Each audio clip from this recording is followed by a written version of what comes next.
All right, what's going on, guys? So, welcome back to Vault Conversations. We are making our way right on through. So, I thank you guys for returning and listening. And I hope that so far you guys are getting something out of it. But today we are doing something a little bit different. And I have a friend here, Samantha, and we're going to talk about just the different dynamics within different cultures growing up and how they shape our perspectives on relationships, on womanhood, on just our general outlook in life. So we're going to start off. I'm going to let her introduce herself to you, tell us a little bit about yourself, what you do, and then we'll go from there. My name is Samantha Alba. I am in the military for 17 years, training manager. Thank you. Training manager type. I like to say I do Excel spreadsheets all day, but I'm actually developing curriculum right now, which is really cool. And work in the volunteer victim advocate world too. So just lots of things. Dope. Okay. And where are you from? Oh, I'm from Virginia Beach, Virginia.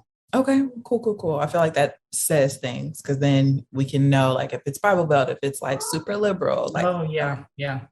All right. So the main reason, like I said, that I brought you on and my intention was to have actually representation from a couple of different cultures, but that'll have to be an episode for a different day. It's because I feel like within my community, there's a lot of like men against women. Like, we see our people with other races and there's all this conversation about it. And then Black men were brought up like this, Black women were brought up like this, but just having different conversations with different people from different races, it's like they have their own set of like tension or whatever anyway. And so you are married to I'm just going to say Hispanic because I don't know if he's like Mexican or like what it's He's like. Mexican. And so I just want to dive into that a little bit, but I want to start with your background and just kind of get into your head about like how you were brought up to see the world. Like, was there any emphasis on you becoming a certain type of woman or marrying a certain type of person? Like, what were those conversations like as a child for you? Yeah. So first I want to say thank you for inviting me here. I know due to some scheduling issues, other, races are not represented, and I am a white woman. My pronouns are she and her. And I feel like, white women have had a microphone and haven't used it necessarily in the right way either. So I'm totally speaking from my experience, and this doesn't reflect other white women or other white and Hispanic couples at all. But my I'm a white woman. I grew up in a very typical white household, I guess you would say, from the South. Virginia Beach is in the South. It is a huge Navy community. It is technically the South. It's very bottom of the state of Virginia. But it's a huge Navy town. And so we do get a lot of diversity in that regard and where I grew up. And what was the other question? What conversations do we have surrounding? Yeah, just in regards, like for me personally, I was raised for the most part by my grandparents. So like I really had the perspective of like it's the old school thing. So I was supposed to like go to college, find a husband. Like I was supposed to wait until I had a husband to do X, Y, and Z. Like very just kind of like not the actual like independent Black woman can't like mantra that we hear today. And then I guess I've turned into that. And but it's just kind of like the conversations that I had growing up, like they shaped my perspective one way. And then I got out here and saw like how the streets were really pushed me into a whole different lane. So I kind of want to know where you started and then kind of where you are now. I think I'm starting to get nervous, but I'm just going to talk to you. Don't be But so I grew up in my household. My mom is a very dominating presence. Like she bucked the system in her generation, right? She went to college. She joined the Navy. She married later, like in her 30s. She had children later. And that was like not what her brothers and sisters were doing. She came from a family of 6, right? So they were, getting married young, having kids. The man goes off to work. The woman stays home. And my mom's like, nope, not doing any of that. So So I grew up in a household where my mom was like the head of the household my whole life, which is very, I think, atypical of a Southern white Yeah. American home. So I saw that all the time. And so, and even I can remember my mom, it was a mantra that she said in the house, we are women, we can do anything. Like anytime we tried to pretend like we couldn't do something, she would say that. And that affected me pretty deeply. And that was, it was never a goal of mine to like grow up, get married, start having babies. I did that. It wasn't like the main goal that I had. And then if I like layer on top of it, and I don't know that you asked that, but like around like race and like dating outside of your race or inside of your race, whichever, I think, and I'm going to be very real with you, I'm going to be very honest with you. That's why we're We here. did grow up in a very diverse area. I tell people all the time about like, I feel like in the South, races live really close to each other. And so you don't like, it's easy to think of Southern people as like racist because communities bombard and they're just right in each other's faces. Whereas like in the North, my family in the North, they would be like, they're the racist part of my family. And Really? they would be, yeah, and they would be like, oh, well, don't go to the Italian neighborhood or don't go to the Jewish neighborhood. And I'm like, what? Yay. That don't make no sense. Whereas in the South, we had a lot of Filipino people Okay. because of the Navy, to be honest. And then Black people, obviously white people. I think those were like the major Yeah. folks that I grew up with. So when you're a kid, you don't think about that. You're just like, I like this person, I like that person, whatever. Now, what's funny is personally, I am attracted to men of color. And Great so, me person. personally, that's just always been the case. So, that's kind of what I gravitated towards. And now I'm going to be real with you. I'm going to tell you a real conversation I had with my mother. And I'm getting nervous again because it's a real thing that happened. It's all good. My mom was victimized in college by a Black man, and it affected her experience, you know, Victimized in with one way, men. like, She was like, raped by a Black man at gunpoint in college. And it was okay. very hard for her. And it's also not something she likes to talk about, not Yeah. just in the rape, like the rape community. Listen to me here. There's no such thing. But, it's like a very, most I think. rapes are like people and stuff like that. So when she tells her story, which is very powerful to me, there is one bad guy in the story, but there's also a lot of good guys in the story who are also Black. And I heard this story growing up. Like she told me, what had happened to her.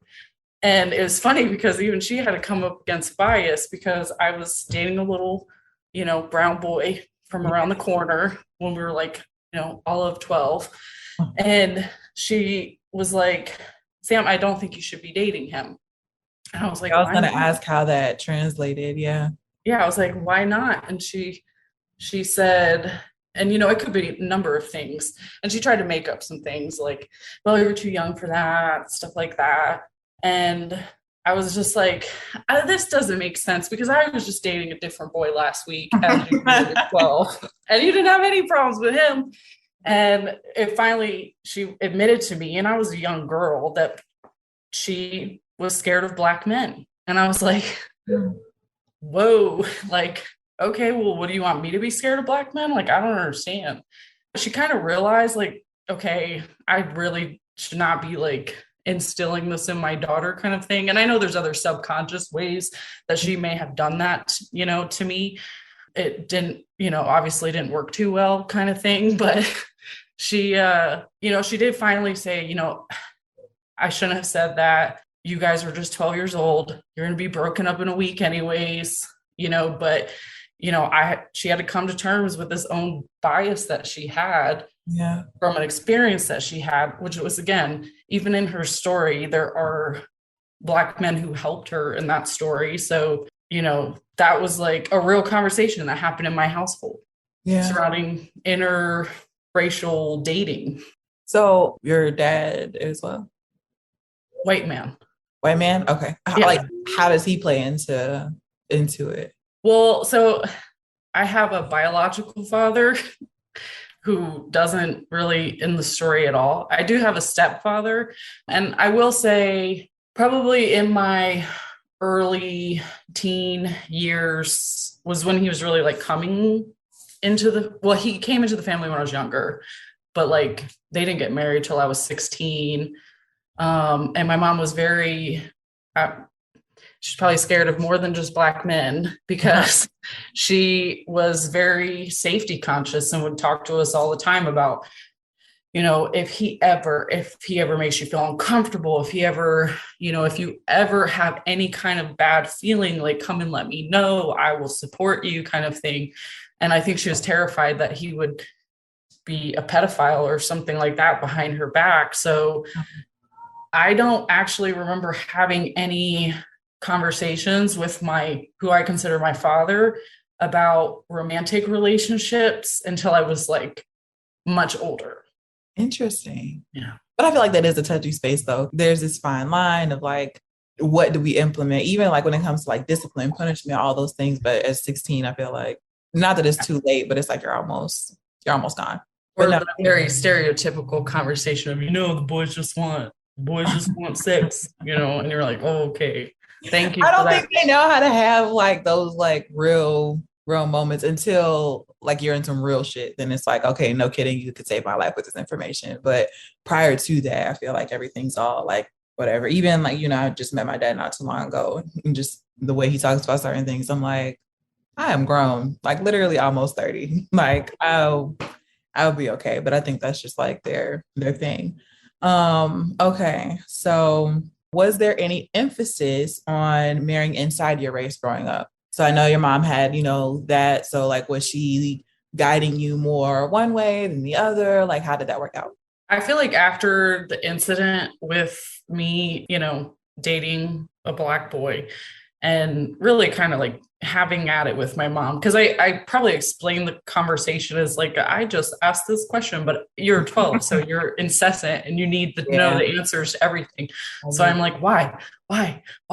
That doesn't make sense. Make it make sense. I But didn't I say think that. that's also powerful in the moment because, like, if that's like her story, like her life story, and you're asking, like, it sounds whatever, but it's a simple thing of like, why it's kind of like if somebody says something passively, like sexist or whatever, you ask them what they mean, and they're like, Oh, I didn't yeah, mean yeah, that. like kind of like that. So I think that that's still interesting, though. Yeah. So, after that, I think it was very obvious to me anyways, for my mom, like that she was going to be okay with whoever I dated. Like it didn't matter, what color skin they had, but I did feel from like outside family, and not so much because I married a white man right out the gate, right? 18 I years old. forgot, okay, I forgot you were married before. Yeah. And, that blew up in my face. And I don't think that was because he was white or anything like that. That was, as chaotic as they come. Of the extended family, my first husband was immediately accepted, even for all the red flags that Wow. he had. I joke around, but I'm like, his name was Kyle, right there, red flag. So I'll let you know. That's funny. So for all the red flags, he was immediately accepted by my extended family. And Cisco, my husband, is named Francisco, but I call him Cisco. He, from the extended family, there were comments made. There were, it was just a reservation there that wasn't there with my first husband. Yeah. You know what I Did mean? you like call it out or not call it out, but like bring it to their attention, or it was just like something you observed and noticed? I called my grandmother before I announced to the family like that I was marrying him, specifically because she had made racist comments concerning Hispanic people. Well, let's be honest, concerning all sorts of people. She was racist against everybody. I know you're not supposed to talk ill of the dead, but like she was a product of her times. Yeah. And, we tried, but failed. I called her and was like, hey, I just want to let you know I'm seriously dating this man. We're considering getting married, and I wanted to tell you. And she's like, oh, thank you, sweetie. I'm so glad you thought of me. I was like, well, wait a minute. I wanted to tell you because he is not white and I didn't want you to like Yeah. hurt his feelings or like do some stupid shit at a family event. And I'll cut out the cussing now. But okay. And she was like, well, honey, I mean, if you're happy, that's all that matters to me. And I was like, you're such a sweetheart. Okay. Even when you say racial slurs that you don't think are racial slurs, you're like, dang it. We tried. But so she was the only one like I called. Other than that, like I had a brother-in-law who was, I don't know, he was just like the worst of the worst. But he wasn't like blood. He was like my sister's husband at Okay. the time. Yeah. And he had made a comment about Mexicans stealing all the jobs, which was just like comical. It was just, you could not. I thought that was a Trump thing. That's like a real thing. People feel that. Some people say that. Okay. And I think he even asked Cisco kind of like he was trying to be an ass. I don't know what kind of footing he felt like he had in the family that he could do something like that without like incurring my wrath. But he, something about like, what do you think about Mexicans stealing the jobs? And my husband was just like very, oh, I don't know. I don't think they're doing that, kind of Yeah. passive aggressive. And of course, But like, what do you say though? Like, well, without it being, a thing. we're very new at this point. So I just basically cut it off because I'm like, shut the fuck up. Nobody wants to hear what you have to say. We get it. What was comical about it was he didn't have a job. Like, what job is he Why you stealing? was so mad though? Right. And then of course, later my husband needed to like get all that anger out and he was mad. He was fucking mad as hell. He's like, I can't believe he said that to me. And we kind of have this like, if it's my family, I'm responsible for it. If it's his family, he's responsible for it. I don't even think we've been married 12 years at this point. So my family, the ones who would say that, I guess they know better now and they wouldn't even try it. But I would be better at kind of standing up to them and saying like, actually he's got more education than our whole family put together. How about that? What, he ain't stealing your job at Circle K, okay? Shut up. How about that? Shut up. No, but I always like to see how that plays out. You said they immediately accepted your first husband, so I kind of want to know how long it took them to accept Cisco. And then on the flip side, like how was his family? Because I feel like Hispanic people are very strong about family and they believe in like, the family unit. So how was that on the flip side of like bringing you into his world? I laugh I was about because to say, oh no. they love me now. Like, Oh. But then not so much. the day we got married, his mom called him and told him she was never speaking to him again, and he was not in the family, and not because I was white. Oh, I was like, yeah, I wasn't expecting that. Yeah, no, she disowned him. She felt like he didn't tell them what was going on in his life. She felt surprised that we were getting married, so she was like, fine, don't ever call me again. And that's probably more to the closeness of the family. And my husband actually does a really terrible job of communicating with his family. So some of that may be true. Yeah. Dang. But it wasn't related to like you not being within their culture because I don't know I like don't think how did you so. grow up? I feel like most Hispanics are Catholic. Is that like a correct assumption? I mean, it's an assumption I would make as well, but I'll just throw the caveat out there. I'm speaking from my interpretation of my husband's experience, right? Okay. So his whole family is married to white people, Interesting. all of them. Well, actually, not technically my mother-in-law anymore. She's divorced now, but she was married to a white guy.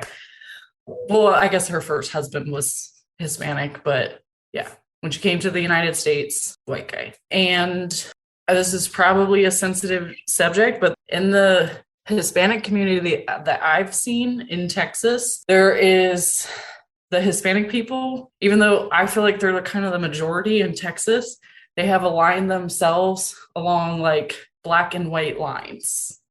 Okay. So like they'll be like they have it literally explained to me because I didn't know, and I was like, "What do you mean you lived in the white side of town or in the black side of town?" And they're like, "Well, there's the black side and there's the white side." And I said, "I know that.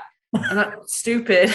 But I'm like, "But it's majority Hispanic. So what do you mean Yeah. there's a white side and there's a black side? Why isn't it just like the Hispanic side or whatever, the whole thing?" Yeah. And they're like, well, because it's in America. And I'm like, how crazy is racism that we've like infiltrated other races in America? Is it like, so did he grow up here or did he come over at like a later age? Like, what was his He, influence, in yeah, Mexico? he was born in Puerto Vallarta, Mexico, Okay. which is a very fancy, expensive town. Okay. Yes, finger, up. So, Pinky up. And he lived on the beach. He went to a private school where he learned English and he had the best of everything. But he also had an alcoholic father, and his mom came to the United States to escape an abusive relationship. So when they came to the United States, I guess they ended up on the white side of town. yeah. So do you think that, and this is obviously going to be subjective, do you think that that aligns them more with a sign of status? Because sometimes I hear that in our community, like Black men will marry like white women or whatever because it's one, like a sign of like status or that they made it, but also because they can open them up into different spaces that they wouldn't have been able to get into like otherwise. So do you think that that's a thing? Well, and obviously I can't speak for Yeah, my that's why I say it's subjective, mom and but it's just stuff like I like wonder. that. I just, what I would like to call out by mentioning that is I think there's some deep rooted racism of Black people in the Hispanic community as well. That, and, I don't think they're coming to the United States and being like, let me look in the yellow pages to decide which side of town I'm living on. I mean, they're literally just like ending up in these places and then being like, oh, I guess I'm on the white side. I guess I'm on the black side, and stuff like that. And So it's more so about classism then, I guess, than in a it might be. I really wish we had other like communities. Well, I'll have to double back and do like a part two of this, but Yeah. And if anybody is doing this on a part two, feel free to disregard and negate everything I say. no, I don't. I think that this is important though because I feel like your lens is what your lens is. So like if this is, your reality or truth, and that's that. And if they see it the other way, then that's great because then we have different perspectives. And then I also feel like it's just I don't like to speak on I hate when I see everybody but somebody that looks like me speaking about a situation with no representation. It's irritating, but whatever. So we're gonna press on. So we're going to get into womanhood a little bit. And just because I feel when we talk about women's rights and we talk about intersectionality, we talk about like, we feel like women don't get their rights and then they apply it to like mostly, white women. And then you'll get like Black women, maybe like Hispanic women, or maybe Hispanic. I don't know the actual whatever, but it's not just like women's rights altogether. Like there's very much layers to it. So I want to know what are three key things you learned about being a woman, just a woman growing up, and like things that shaped I know you said your mom was very like, you can do this, we're out here, but like, what are three things that you feel like when you come back to your core, they're deeply rooted within you? I mean, the things I learned about being just a woman, I don't need a man to do nothing. Okay. I was always taught always keep a little bit of money on the side. And then I'll kind of about being a woman. That's hard. I'll tell you something I learned about feminism and being a woman in the last, I would say, 10 years. Okay. I know I'm probably preaching to the choir right now, but like the idea of feminism that I grew up with is not real feminism, and it's white feminism. And I think we need to like rebrand. Yes, entirely. So what did you grow up like? What was your definition of feminism growing up?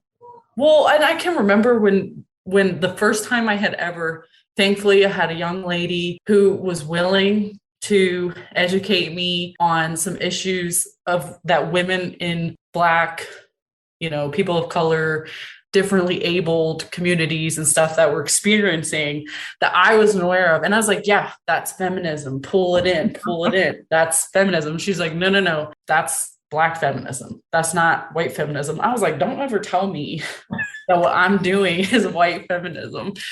But then I realized the very first thing I said is like, I don't feel like I should be having the microphone because we've had the microphone for too long. Yeah. So I feel like if I'm to use my advocacy, my, soapbox for anything, it would be to pull it up and then be like, let me put Lauren on here Yeah. who can speak more accurately and more truthfully. I still feel like, because if I had to think about like three things that I learned, it was the like, you need to work twice as hard. Like, you need to be literally undeniable, one. And just also about like my hair, making sure like it's taken me a lot. I mean, if you look at my hair right now, it's whatever. I done went the whole opposite way with locks, but I very much grew up with a perm, trying to keep my hair like flowy, trying to like just look the part. And so I feel like the things that I learned about being a woman, like absolutely the having a stash, but those are things that I learned later. The things that I learned initially, and when I listened to the things that you learned initially, they were kind of harping on different things. Similarly, I do remember like you have to work harder, but nothing about my physical appearance was ever pushed on me that I had to have it a certain way. Mm. I'm sure there were some subconscious things that society pushed on me, like you're a girl, you should have long hair, you should dress like a Yeah. girl, stuff that we do naturally, but like never like you have to have your hair a certain way. I obviously was very privileged in that. My hair is the very, kind of go to what we think of as like good hair, so. Yeah, no, I mean, I think times have definitely changed, but I mean, there's like a whole Crown Act in California and everything like to protect our hair, because I feel like even other races like Hispanic, like they still have the same grade of hair. You know what I'm saying? I feel like it's specific to Black people that have like kinky, curly hair and trying to, make that a thing and go fit in, I guess. But I feel like it's more accepted now. So I think that we're making progress in that area. So back to the origin, I wanted to know, what was your role in relation to men growing up and then the man of the house? Like my granddaddy was definitely like getting the big piece of chicken and, all of that stuff. And he was like the final authority. But when I think about like how I viewed men and everything back then, or how I was raised to view men, it was that they were like the superior beings and like you fall in where you can and you make the adjustments and make it work type deal. I feel literally the opposite now, but I kind of wanted to know how you were raised to view like men and then just like the man of the house dynamic. Like, was that a thing for you guys or nah? Yeah. I mean, well, how I was raised to view men is that they're to be feared. Really? Yeah, I did feel, and yeah, and my dad never laid a hand on us, never did nothing. But because my mom was constantly, if somebody touches you, if somebody does this, if Yeah. somebody does this, I was molested by a teenager that lived behind me that was a male, so he, so scary, scary, everything scary. Don't be alone with them. Don't do nothing. So, in some ways, like as I'm an adult, I have had to undo because there's a lot of good men out there. Yeah. And it's hard for me to, like, I don't know if you've ever heard of it explained this way, but it's like everything in your brain is in a file. And when something goes against what's in that file, you have to like reorganize it. So it's hard for me to like go back and like, I mean, it's taken me years to do that and a lot of therapy too, if I'm being honest, but men were to be feared. I will bring up, it's because it's kind of funny. In my husband's family, his family is, Mexican. So again, there's even nuances in that community of like Mexican, Puerto Rican, Mexican in Texas, Mexican in California, completely different. Really? Yes, very different. And Wait, pause. What's the difference? well, I would say both of them think they're better than each other again, from the outside looking in. And he's friends. Like, we go over to this lady's house. Her name's Ide on Sundays, almost every Sunday. And she's from California and he's from Texas. And they always, are ribbing on each other. This one has the best chili rellenos. No, the best tamales are from here, whatever it is. Oh, okay. But not in like, I don't know, probably not in a real sense. Okay. Okay. But they do acknowledge that there's differences, like in how they cook their food and how they, pretty much everything. So I would say my husband's the exception and not the norm in a Hispanic community, because like when I hear from my sisters-in-laws about like, because I'll ask them like, why do you feel so strongly about not dating or being with a Hispanic woman? I'm very curious about that. I've asked my husband that too, they're like, oh, no, I wouldn't. And I'm like, why? And most of their answers center on the way the man is in the household, like got to be the head of the household, doesn't let you make any decisions, is very, wants you to cook and clean. You have to be, this one's funny to me. You have to be able to like do hard labor, but then like really quickly put on a pretty face and be like presentable and stuff like that. I'm like, what do you mean? Like literally hard labor? And they're like, yeah, like if we're doing something in the backyard, like we got to help. And then we got to go get pretty for the cookout. And I'm like, what? Like, okay, if that's the way you feel, cool. Interesting. I've never felt that way. And my husband is not that. He is, I would say, I'll tell you this analogy actually, which is pretty funny. We were on a couple's date with two other couples, and one was a white man and white woman couple. The other were a Filipino husband and wife couple. It was me and my husband. And the white man said, I sit at the head of the table. And we're like, okay, like, that's cool. And he was like, no, I mean, like, I sit at the head of the table. And I'm like, dude, I don't care if you sit at a different part of the table every night.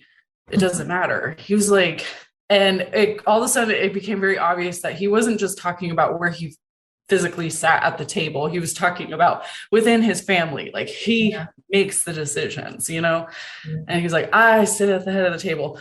So we're like, okay, fine, whatever. So then he starts asking the other men in the group where they sit at their tables, to kind of, who makes decisions in your household. Yeah. So he asked the Filipino man and he said, where do you sit at the head of the table? And he said, our daughter sits at the head of the table. And we all started laughing because we were like, actually, that's very true in their family because their whole lives revolve around their daughter. Yes, totally. And again, that's probably not for all Filipino families, but for them, that was very true. And then he looks at my husband and says, well, where do you sit at your table? And we both bust out laughing. And my husband's like, we have a round table. And it was funny because it's true too for us. Like, that's how we make decisions. I care and honor my husband, care about his opinion. He cares and honors me, and he honors my opinion. So like, we definitely have conversations. We make decisions jointly, but like, I trust him enough that if he has to make a decision without my input, that he's going to do the right thing, and vice versa. So like, when I talk to my sisters-in-law, they'll tell me what a Mexican man is supposed to be like. And I'm like, I'm the only one here who lives with a Mexican man. So I think y'all are fine. Yeah. Because that's not true for me. That's so interesting. Okay. We're going to do a part 2 at this point. It's not a if, it's a when, because I really think that that's so interesting. And I want to get into that. So we talked about the role of men, the man in the house. We kind of already covered if there was any backlash, if you like marrying outside of your race. How long do you think it took them to come around to your marriage? I think very quickly. I think there's a different, like, I think our generation, and I'm so hopeful that Gen Z too, I'm just saying, like, it just gets better and better and better. Like I said, I mentioned, like, I can remember my grandmother using, racial slurs against Jewish people, like, hello, growing up. And I was just like, whoa. And it was really shocking to me. And of my siblings, I have heard some of my siblings use I know we're not specifically talking about like racism and stuff like that, but I've heard them use racist terms and stuff. But what's funny is like there's a difference when it comes to my siblings, because with my siblings, we will all be like, Yeah. nope, not doing that. Shut up. Like, who the hell are you? You That's don't say that. And so it's just crazy because, like, then you have to imagine that all of our kids, now, mind you, the ones who use racial slurs, I'm sure some of their kids have heard that, because I don't think that, I don't think they decide to be not racist, but they, like, for my kids, and at least for my sisters who I know don't say that kind of stuff, for our kids, like, to not kind of like be around that at all, it's just not a factor. I'm just hopeful that we will just have, I'm sure, new issues they're tackling, but we'll see. We'll see. In short, fairly quickly. How long did it take his side of the family to come around? Again, I don't think that was a race thing, but I did not start talking. We got married in 2010, and I did not start talking to my mother-in-law until 2013 when I had my daughter. So 3 years. Wow. Yeah. And it was an olive branch. Like, here's a cute baby. Babies don't solve everything, especially when it comes to spouses, but when it comes to grandparents, it can do a great deal. For the most part, yeah, a lot of the work. That's funny. I think that is what has pushed a lot of the change. I feel like because we have so many more interracial relationships now, and it's like, how are you going to dislike this certain whatever race when like your grandchild is literally a product of that? And I feel like we're just pushing more towards that. I mean, I'm not saying it's completely dead, like not even close. But I do think that it plays a part in that. And I think that's interesting. So I want to kind of just like off the side, but how did you learn conflict resolution within relationships in general growing up? I feel like in my community, there's certain things like you just don't talk about, or you bite your tongue about it, or whatever the case may be. So when you really, even like, it transcends even into friendships, like sometimes you don't have the language to have a healthy, mature, relationship. I'm not saying that they're all toxic, but I feel like, especially for like our men, there's like a lot of stuff that they don't talk about. So it makes it sometimes hard to have that open line of communication. So I wanted to know if that was something that you experienced, or like, what were some things that you learned growing up in terms of how to communicate with your partner?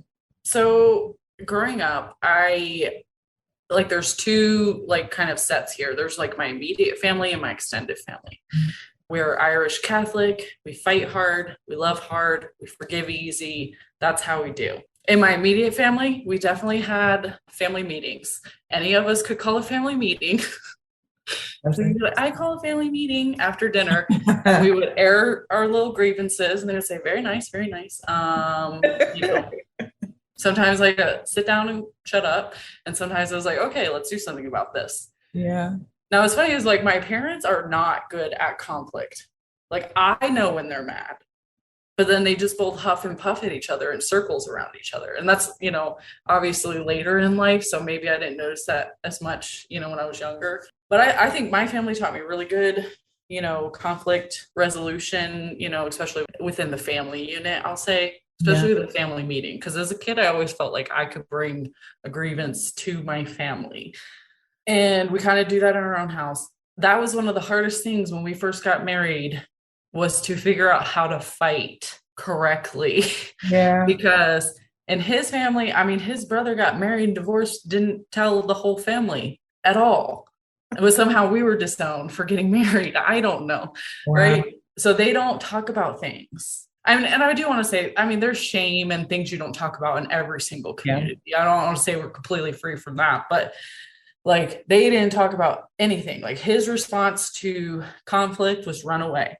My response was like, keep them here and talk about it. We need to figure it out. Right. And that didn't work for us because he gets very emotionally, like quickly, like, oh, this is too much for me. I need to like get out of here. And so, we just kind of figure out how to compromise. So like he does need a minute and I can give him a minute, but we always got to come back. Like we can't go to sleep on it. We can't wait till the next day, whatever. Where we really learned to have really good conflicts, which is hilarious to me now, is we would save all of our fights for when we were in uniform on our lunch break in the parking lot at Shaw Air Force Base, South Carolina. Because there's something about the uniform that like you're like, I'm gonna keep it Yeah, legit. I'm gonna keep it on the right. up and up. I'm not gonna get stupid, not gonna start yelling, you know. So you'd be like, actually, I would like to say that I didn't like it when you did this, right? Like you're just still really in that military mode. And it kind of helped us. And then obviously, you know, we've had unhealthy fighting and, Yeah. you know, all sorts of fighting. But I would say kind of like our go-to for conflict resolution is like he takes his couple of minutes and then we come back to it. We are not big yellers, but we do try to fight in private away from the kids, which I think could be bad too. Like, because we don't ever showcase to our kids healthy, like Yeah. fighting. They're just like, I don't know. My parents go in the bedroom for like half hour and then they come out. Well, Everything's who fine. knows what they're doing in there? But, you know, like it probably would be better if like they saw some of that, you know, some of the, at least the healthy ones, you know? So yeah, I think that's kind of our go-to. That's interesting because I don't know if you've ever seen this meme where they're like, oh, we're doing this. And they're like, y'all are getting that. And then they're like, oh, we're having family meetings. Y'all are having family meetings. Like just the different levels of like, Right. what y'all are doing? Like, that's crazy. Because I don't think we had any family meetings. So it's like, oh, that's how you feel. That's crazy. Anyway, like, go deal with that and then come back when you're over it. I don't know. So, no, that's interesting. And then the conversation around marriage and family growing up, like, was that a big thing? Like, you need to, I know you said you really didn't put a lot of emphasis on those things, but was that something that was like, I guess, ingrained? I think more strongly emphasized was that as girls, and I have, you know, many brothers and sisters, but there's only one that's like we have the same mom and dad, and that's my little sister. And we grew up the core, like it was us, you know, throughout the whole childhood. So I don't want to be confusing by sometimes mentioning many and then sometimes just a few. Yeah. So like in my actual like house that I was in all the time, it was just me and my little sister, so two girls. And I think what was most emphasized to us was it's important that you give meaning to your life and you have meaningful work, you have a passion. Yeah. And I don't think, honestly, I think the opposite, like, I think if we had both become stay-at-home moms, I think my mom would have started crying. Yeah. I'm going to be honest with you. She would have actually, when I first told my mom I was pregnant at 21, no, 20, I guess, she did start crying. My mom stopped talking to me for a little bit. I'm not gonna hold you. Just big piss. I told a group of people and she walked away and started crying. Oh man. So I mean, I think, you know, different things were emphasized. I think the very opposite. And nothing against stay-at-home moms. It's just that's how I was raised. That's kind of how my mom, you know, kind of she always had a image of us going on and living these amazing lives and, you know, doing better than her. And I never felt like I needed to like, I mean, I think they would have preferred, actually, I tell my daughter all the time that legally she can only get married after college, that it's a thing. I feel a little bit bad. I'm seeing how long I can hold on to Oh, it. But like, I want to see if we can get this next generation into a different tax bracket. And I yeah. think part of that comes with getting education early and not like an old lady like myself. Whatever, you know. Relax. Oh man, that is interesting. We didn't even talk about how the way you like your perspective is shaped and how you're shaping your daughters. We actually don't have like a whole lot of time left. That's But I wanted to touch on that because I feel like I don't know if I was reading an article or listening to a podcast or listening to Audible. I don't know, it's all the same. But they were talking about how certain races, like they are ways to find husbands, like they like are intentional about going to college to meet up with, you know, people of like mindedness and then going on to do those things. So I just wanted to know if that was a thing for you growing up or how, like, what the conversation was around like marriage, if that's the way to, you know, success or whatever. There's a lot to be said for two income households, but doesn't mean you have to be married for all that. And then are there any like actual don'ts in your culture? Like, absolutely not. We're not doing that. in my culture, in white people Because you culture. said you're like Irish as well, and I don't know how heavy of Oh, that. okay. Oh.